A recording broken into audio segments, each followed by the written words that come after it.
Guys, it's time to talk about my favorite centrist. Look, I'm an open-minded guy. I like hearing all sorts of different perspectives. One of my favorite people to listen to is Stephen A. Smith. He's just amazing at delivering his commentary. You hang on every word. You love it. Even if you did not, Rubius. Well, we will hear about it now. She says, basically people are like, oh, we don't want to vote for a genocide supporter. We don't want to vote for a child-killing old motherfucker. What do we do? And Hillary Clinton says, deal with it. Just deal with it. That's literally what she says. She says, deal with it.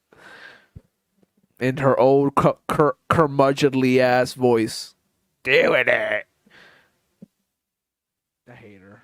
Everybody hates her. Nobody likes her. She deserves 1,000,000 years dungeon. This castle is in unacceptable condition. Unacceptable.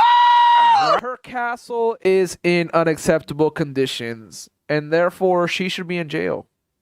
you disagree with him completely, you're like, oh man, this is really interesting. He's so charismatic. I love this. So anyway, he went on CNN. He's doing a lot more political stuff in his own podcast now, so he's more comfortable going on all the news outlets and, he'll do an interview about whatever. So he's going to be asked about that clip of Hillary Clinton, where Hillary Clinton basically said when she was on Jimmy Fallon's show, asked about, hey, what do you say to people who are struggling about Biden versus Trump, etc.? She's like, get over yourself. I mean, this isn't a hard choice. Get over yourself. She stole a bunch of money from Haiti. You ever hear about that? She stole, they raised a bunch of money for the Red Cross and to build houses or some shit in Haiti, and all that money, Clinton was in power and all that money went missing or something. It was crazy. She's corrupt. For yourself. Very smug, very condescending, very finger wagging, shaming people, not really providing an argument or anything like that. Just like an entitled brat type attitude. She's crazy. So they asked Stephen A. about this, and like I said, yeah, for real, she is. Yeah, look, Stephen A., he doesn't have my politics. I don't have his politics, right? I'm on the left. He's a centrist. He's very open about that fact. But I do love how he answers this question. Watch this. I don't think it was a very wise statement on her part. How did that work out for her in 2016?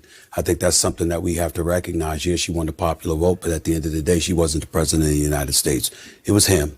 You can look at her not campaigning in Wisconsin in the last days, not campaigning in Pennsylvania in the last days. You can look at some of the stuff that they were saying about her that sort of distracted things from where it should have been in terms of Comey and his report from the FBI. You can bring up a whole bunch of things, but at the end of the day, the last thing you need to do is to do anything that could agitate a potential voter in this particular election. What do you make about the actual argument that she's making? I mean, she's basically saying two old people, yes, but they're substantively different. I mean, Trump has 91 counts against him. Well, listen, nobody's brought that up more than me.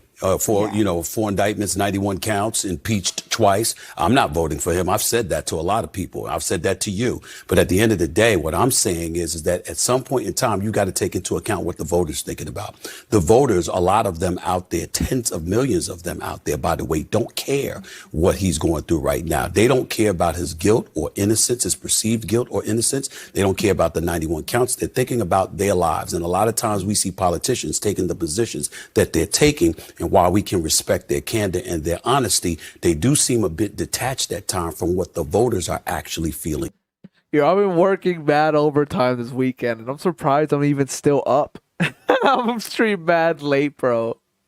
And what the voters are actually thinking. Nobody wants to hear that from Hillary Rodham Gotta be Clinton hustling at this nowadays. particular moment in time, because especially if you're Joe Biden, what are you really, really worried about right now? You're worried about folks coming to the polls. You're worried about them showing up to the polls to vote for you. You're not worried even about them voting for Trump. You're worried about them not showing up to vote for you. That doesn't exactly encourage them to get up out of their seats. God damn, son. For real, get him. Rest in peace, Hillary. Jesus Christ. Wow. He's exactly right. He's exactly right. Yeah, they set it up like it's this false dichotomy. Oh my God, these people might go vote for Trump instead. No, that's not what you have to worry about, numbnuts. What you have to worry about is staying home. or voting for Jill Stein or Cornel West. Yup. Right? Like, that's what you need to think about. And that Nobody attitude of like, likes please, Trump. shut up. Nobody likes Trump, Hillary, you dumb lady. You dumb lady. Nobody likes Trump. Only like 30%, maybe 30%. Probably lower than that, honestly, by now, because of all the fucking court cases and lawsuits that Trump has been in. And the Capitol attack and all that dumb shit he did. Like, he has a very small percentage of followers, but they're very committed. They're like the most committed motherfuckers in the whole galaxy. They will go anywhere Trump is. But there are a small amount of them.